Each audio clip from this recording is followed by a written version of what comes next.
സ്വന്തം ബാഗ് എടുത്ത് ട്രോളിയിൽ വെക്കാൻ പോലുമുള്ള ആരോഗ്യസ്ഥിതി ഇല്ലാത്തവർ പോലും ഇന്നും വീണ്ടും വീണ്ടും പ്രവാസ ലോകത്തേക്ക് തിരിച്ചു വരുന്നു. നമ്മൾ ഒരുപാട് യാത്രകൾ ചെയ്യുന്നവരാണ്. പ്രത്യേകിച്ചും നമ്മൾ പ്രവാസികളാകുമ്പോൾ തന്നെ നാട്ടിലേക്കുള്ള വെക്കേഷൻ അങ്ങോട്ട് പോകുമ്പോഴാണെങ്കിലും തിരിച്ചു വരുമ്പോഴൊക്കെ നമ്മുടെ കൂടെയുള്ള ആ ദീർഘനേര യാത്രയിൽ ഒരുപാട് പേര് നമ്മൾ കണ്ടുമുട്ടാറുണ്ട്.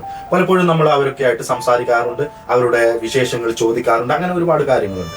അപ്പൊ നമ്മളുടെ മനസ്സിനെ ഏറ്റവും കൂടുതൽ വിഷമിപ്പിക്കുന്ന ചില സന്ദർഭങ്ങളുണ്ട്. അതായത് നമ്മുടെ ബെൽറ്റൊക്കെ, ലഗേജ് ബെൽറ്റിലൊക്കെ വരുന്ന ആ സമയങ്ങളിലൊക്കെ സ്വന്തം ബാഗ് എടുത്ത് ട്രോളിയിൽ വെക്കാൻ പോലുമുള്ള ആരോഗ്യസ്ഥിതി ഇല്ലാത്തവർ പോലും ഇന്നും വീണ്ടും വീണ്ടും പ്രവാസ ലോകത്തേക്ക് തിരിച്ചു വരും. പണ്ടാരോ പറഞ്ഞ പോലെ പ്രവാസി ഒരു പ്രയാസിയാണെന്ന് പറയുന്നു. അതുപോലെ തന്നെ സ്വന്തം കുടുംബത്തിന് വേണ്ടി, അവരുടെ സ്വപ്നങ്ങൾക്ക്, പ്രതീക്ഷകൾക്ക്, ആശകൾക്ക് ചിറക് മുളപ്പിക്കാൻ വേണ്ടിയാണ് ഇത്രയും ആരോഗ്യം മോശമായെങ്കിൽ കൂടി അവരൊക്കെയും തിരിച്ച് പ്രവാസ ലോകത്തേക്ക് വരും. ഒരുപക്ഷെ നമ്മൾക്ക് തിരിച്ച് അവർക്ക് പകരം കൊടുക്കാൻ പറ്റുന്നത് നമ്മുടെ സ്നേഹം നിറഞ്ഞ ഒരു പുഞ്ചിരി മാത്രമാണ്.